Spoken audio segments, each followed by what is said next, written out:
నమస్తే. నేను మీ కుప్ప పద్మిని. ఇన్నాళ్ళు మీ సపోర్ట్‌ని నాకందిస్తూ, మీ ప్రేమని నాకందిస్తున్న ప్రతి ఒక్కరికి కృతజ్ఞతలు.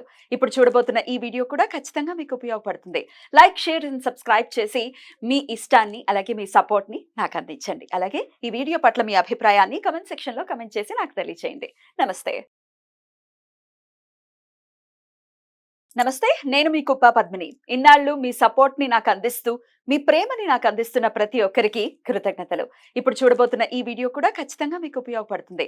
లైక్, షేర్ అండ్ సబ్స్క్రైబ్ చేసి మీ ఇష్టాన్ని, అలాగే మీ సపోర్ట్‌ని నాకందించండి. అలాగే ఈ వీడియో పట్ల మీ అభిప్రాయాన్ని కామెంట్ సెక్షన్‌లో కామెంట్ చేసి నాకు తెలియజేయండి. నమస్తే. సూర్యోస్మి. నేను మీ విక్రమాదిత్య. ఆరోగ్యమే మహాభాగ్యం, ఆరోగ్యం భాస్కరాధీనం. ఆదివారం మద్యం మాంసం మైదనం వద్దు, ఆరోగ్యం ఐశ్వర్యం వద్దు. మీరు ఆచరించండి, 10 మందిని ఆచరింపచేయండి. ఆచరించండి, ఆరోగ్యవంతులుగా ఉండండి. ఆచరించండి, ఐశ్వర్యవంతులు కండి. ఆచరించండి, ఆనందంగా జీవించండి. సూర్యోస్మి. సార్ కొన్ని వీడియోస్ డెఫినిట్‌గా ఇబ్బంది పెడతాయి. కలిచివేస్తాయి. అది వీళ్ళు, వాళ్ళు అని కాదు. అవతల వ్యక్తి ఇబ్బంది పడుతున్నాడు అనేది హృదయాన్ని తాకింది అనంటే డెఫినిట్‌గా ఆ దుష్చర్యకు పాల్పడిన వాళ్ళ మీద ఎంత నీచాతి నీచమైన బిహేవియర్ ఉంటే ఒకళ్ళ హృదయాన్ని తాకుతుంది. అంతే కదా! కళ్ళు చెమర్చాయి అనంటే ఖచ్చితంగా అది నీచాతి నీచమైనటువంటి విషయంగా ఖచ్చితంగా కన్సిడర్ చేయొచ్చు. పురజనుల హితాన్ని కోరుకునేవాడే పురోహితుడు. ఒక పురోహితులు వచ్చి ఇంటికొచ్చి మన క్రతువులు నిర్వహిస్తున్నారు అనంటే బ్రహ్మస్థానం వారికి ఇచ్చాము అనంటే అగ్రగణ్యుడు. అందులో ఇంకెటువంటి సందేహం లేదు. ఎంత మనం బ్రహ్మకి ఎంత వాల్యూ ఇవ్వాలి, మన తలరాతను రాస్తాడు. అలాగే పురోహితులు కూడా అంతే. మరి ఇది ఆకతాయిలు ఎలా ఇట్లాంటి దరిద్రమైనటువంటి పనులు చేస్తారో, ఒక పురోహితులు ఎక్కడ ఊర్లో వాళ్ళెవరో మరి ఎవరో తెలియదు కానీ పెళ్లి చేయించడానికని వెళ్తే ఆయనని ఆట పట్టించినటువంటి విధానం చాలా మనసుకి బాధ కలిగించింది. ఆయనని ఎవరు ఆయన పాపం ఆయనని డిఫెండ్ చేయడానికి కానీ అక్కడ ఉన్నటువంటి పెద్దవాళ్ళు కూడా నీచాతి నీచంగా నవ్వుతున్నారు. దీన్ని ఎట్లా చూడొచ్చు? ఎట్లుండాలి? అలాగే ఇది ఏదో ఆకతాయిలు ఏదో చేశారని అనుకోవద్దు. మామూలుగా మన ఇళ్ళల్లో మామూలుగా చూస్తే కూడా ఒక బ్రహ్మస్థానంలో కూర్చున్న వ్యక్తికి రకరకాల కరెక్షన్స్ చెప్తూ ఉంటారు. ఏమండి ఇది ఇలా చేయండి, అది అలా చేయండి, మీకేమొచ్చు అని ఇట్లా మాట్లాడటము. ఎక్కడి నుంచి వస్తుంది అనుగ్రహం రమ్మంటే? పూజలు చేసేసామండి, ఎక్కడి నుంచి వస్తుంది? ఇలాంటివన్నీ దిక్కుమాలిన పనులు చేస్తుంటే దీని గురించి ఒక్కసారి మీరు మాట్లాడాలి. అదే చూసానమ్మా, నేను కూడా చూసాను. చాలా బాధ అనిపించింది. అంటే మనం చేస్తున్నటువంటి పనులు, కర్మలు ఏవైతే ఉన్నాయో మన జీవితాల్ని అభ్యున్నతి అనుకుని పతనం వైపు వెళ్ళిపోతున్నాం. ఖచ్చితంగా.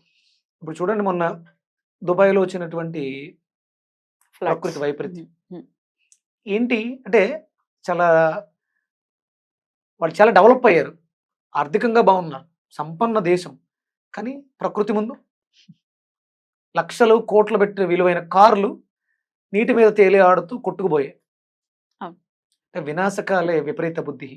మనం చేస్తున్నటువంటి మన బుద్ధులు, మన పనులు మన వినాశనానికి నాంది వచనాలు పలుకుతున్నాయి. అంటే ప్రతిదీ రీల్స్లోనూ, లేకపోతే వ్యూస్ కోసం, లేకపోతే కామెంట్ల కోసం వెకిలి చేష్టలు, వెకిలి పనులు ఇవి చేసుకోవడానికి ఇంకెవరు దొరకలేదా? అంటే పెళ్ళి అంటేనే అందరికీ ఆకతాయితనం అయిపోయింది. పెళ్ళి మ్యాక్సిమం ఇలాంటివన్నీ కూడా అంటే ఇప్పుడు ఒక అవసరం, పౌరోహిత్యం యొక్క అవసరం ఎక్కడుంది అంటే వాళ్ళు వేదం ద్వారా నేర్చుకున్నటువంటి, అంటే ఒక స్త్రీ పురుషులను ఇద్దరిని మమేకం చేసేటువంటి, అదేమి చిన్న ఇష్యూ కాదు. ఒక జీవికి జన్మనివ్వడానికి ఒక స్త్రీ పురుషులు ఇద్దరు మమేకమైనటువంటి అద్భుతమైనటువంటి ముహూర్త బలం కలిగినటువంటి సందర్భం. అక్కడ ఎవరు పడితే వాళ్ళు ఏదో ఉంగరాలు మార్చుకోవడం, మాటలు మార్చుకోవడం, అగ్రిమెంట్ చేసుకోవడం కాదు కదా.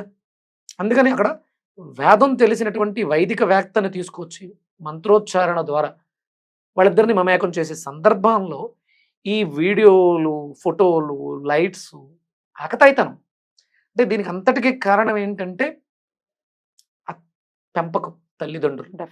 ఆ తల్లి చేతుల నుంచి వచ్చినటువంటి ఆహారం, లేకపోతే ఆ పిల్లలు బయట నుంచి తెచ్చుకుని తిన్నటువంటి ఆహారం, ఆహార విహార వ్యవహారాలు నీ జీవితాన్ని నిర్దేశిస్తాయి. ఈరోజు నువ్వు నవ్వుతూ చేసావు, నవ్వుతూ చూసావు, నవ్వుతూ చేసిన దానికి, నవ్వుతూ చూసిన దానికి ఏడుస్తూ అనుభవించాలి. ఏందిరా ఈ కర్మ, ఏంటి ఈ జీవితం, ఎందుకు ఈ పరిస్థితి అని బాధపడే రోజు నువ్వు ఇక్కడ డిజైన్ చేస్తావు. నీ ప్రస్తుతం నీ భవిష్యత్తుకి పునాది అవుతుంది. ఘోరం కదా అసలు. తప్పమ్మా. పైగా అంటే ఆయన పంతుల ఉమ్, బ్రహ్మ ఇదో పక్కన పెడదాం. వికృత చేష్టం, మానవత్వం నశించిపోయి, అంటే మనం చూస్తున్నాం కామెడీ ప్రోగ్రామ్స్ వస్తూ ఉంటాయి, వాళ్ళని కొడుతూ ఉంటే మనం ఇక్కడ నవ్వుతూ ఉంటాం. అంటే మనలో ఉన్నటువంటి ఏమి ఏం డెవలప్ చేస్తున్నాం, ఏం చూస్తున్నాం, ఏం నేర్చుకుంటున్నాం? నవ్వు ఎలా రావాలి? అవతల వాడిని నొప్పించకుండా, నువ్వు నొప్పకుండా, నువ్వు చేసే చేష్టల వల్ల నేను నాలో ఎంజైమ్స్ రిలీజ్ అయ్యి ఆహ్లాదకరంగా ఆనందాన్ని ఆస్వాదించాలి. పైశాచికత్వంతో యా, యా, నవ్వా నవ్వా ఏంటిది? ఇది వరకు రోజుల్లో మరి కామెడీ ఉండేది. జంధ్యాల గారి సినిమాలు చూస్తే ఎంత ఎంత హుందాగా ఉండేది కామెడీ. దరిద్రమైన కొన్ని షోస్ నీచాతి నీచంగా, సరే నవ్విస్తున్నాయా టీఆర్పీల కోసం ఏమైనా చెయ్యొచ్చు, కానీ చూసేవాడికైనా బుద్ధి ఉండక్కర్లేదా?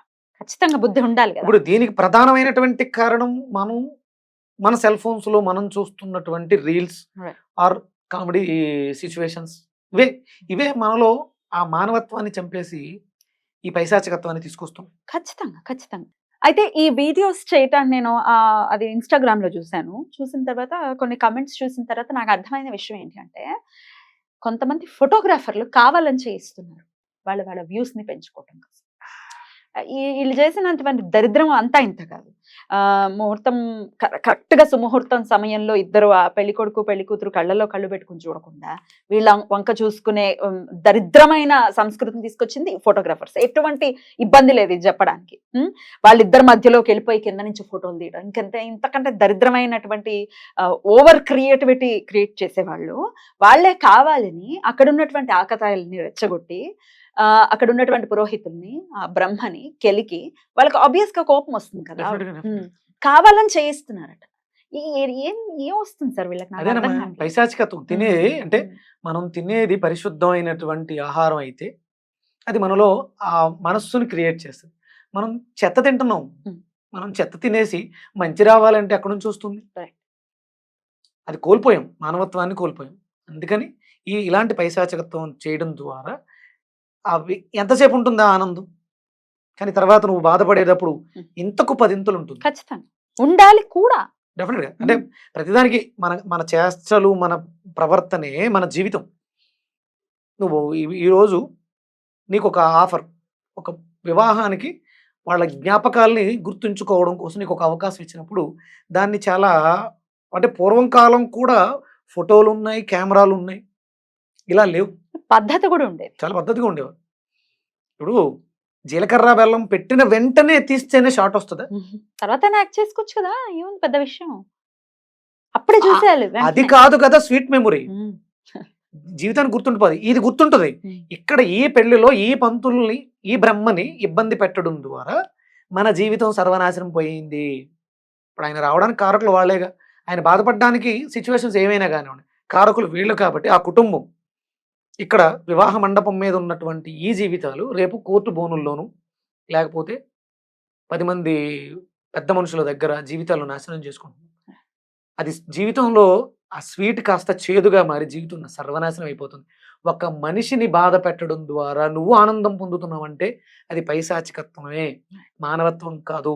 దాన్ని మనం తిరిగి తీసుకురాగలిగితే, అంటే మనకు ఇప్పుడు మన శ్రీరామనవమి జరుపుకున్నాం. శ్రీరామనవమి జరుపుకోవడానికి ప్రధానమైనటువంటి కారణం దైవత్వం మానవ రూపాన్ని తీసుకుని మానవత్వంతో మనం ఎలా మెలగాలో, ఒక మనిషి ఎలా జీవించాలో చెప్పేదే రామాయణం, రాముల వారి అవతారం. మన అయోధ్యలో బాలరాముడి ప్రతిష్ఠ జరిగింది కాబట్టి ఇక నుంచైనా బుద్ధి తెచ్చుకుని పెళ్ళి జీవితాంతం నిలబడిపోయే విధంగా చేసుకోండి. కేవలం ఆల్బమ్స్లో ఉండేలాగా ఫ్రీ వెడ్డింగ్ షూట్లని ఇలాంటివి చేసుకుని దీనికోసం కాదు పెళ్లి అంటే.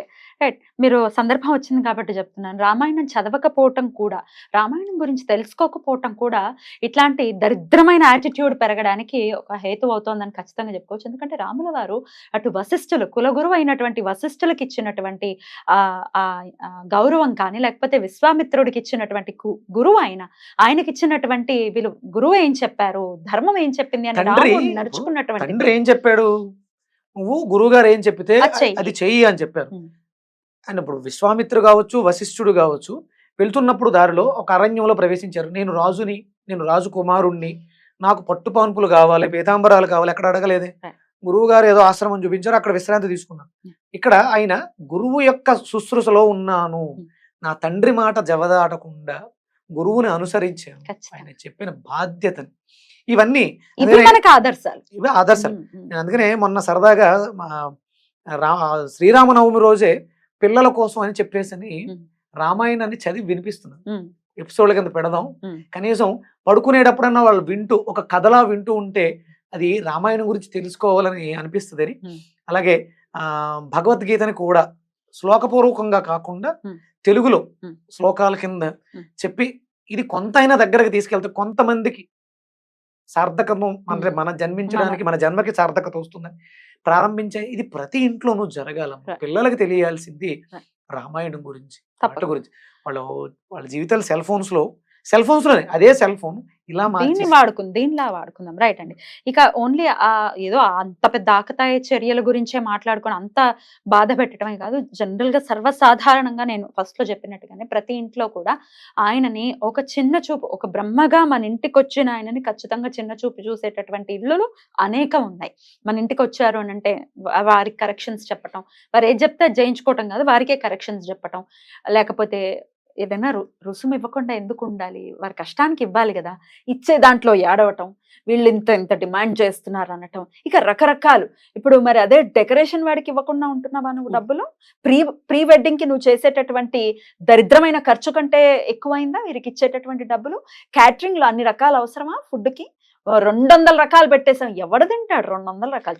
చూస్తే కడుపు నిండిపోతుంది ముందు జనాలకి, దానికంటే ఎక్కువ నువ్వు ఇచ్చేది బ్రహ్మలకి. అవసరమైన దానికి చేయాల్సింది పోయి అనవసరమైన వాటికి మనం ఆడంబరాలకి వాటికి వినియోగిస్తాం. మనకి ఇంటి చాకలి, ఇంటి పురోహితుడు ఉండాలి, ఇంటి మంగళి, ఇలా కొన్ని ఉన్నాయి. పూర్వం నుంచి కూడా ఇది ధర్మము సందర్భానుసారం మారుతూ ఉంటుంది. ధర్మం ఒకేలా ఉండదు, ఆచరణ మాత్రం ఒకేలా ఉంటుంది.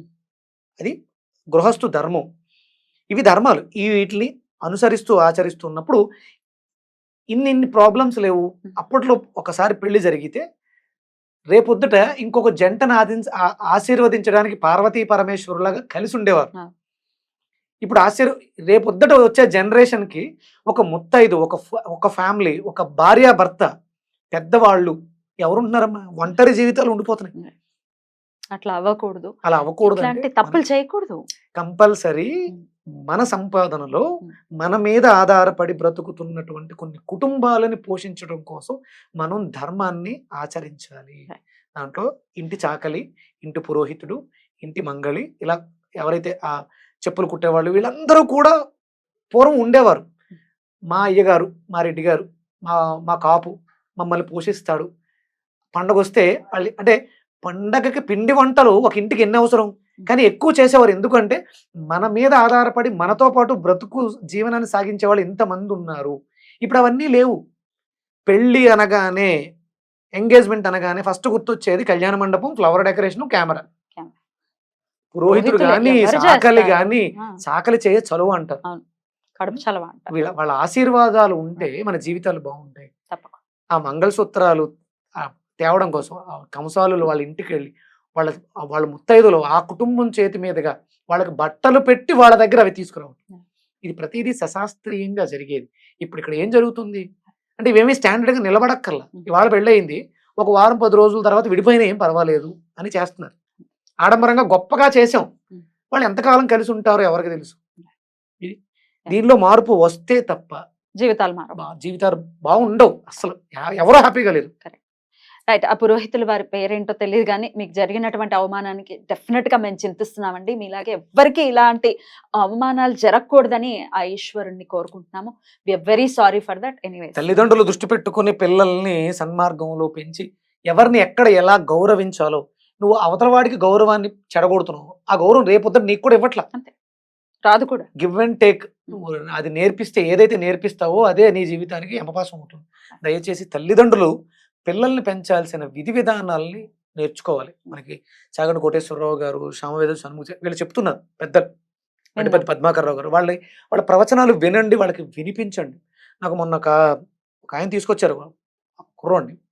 ఆయన వింటూ వాళ్ళ అబ్బాయికి చూపించారండి. మనం ఏదో క్లెన్జింగ్ వీడియో చేసాం. స్ట్రెస్‌లో ఉంటే, వర్క్ ప్రెషర్‌లో ఉంటే, ఆ తండ్రి మన వీడియో చూపిస్తే ఆయన చూసి ఇన్ ఇన్స్ అంతే.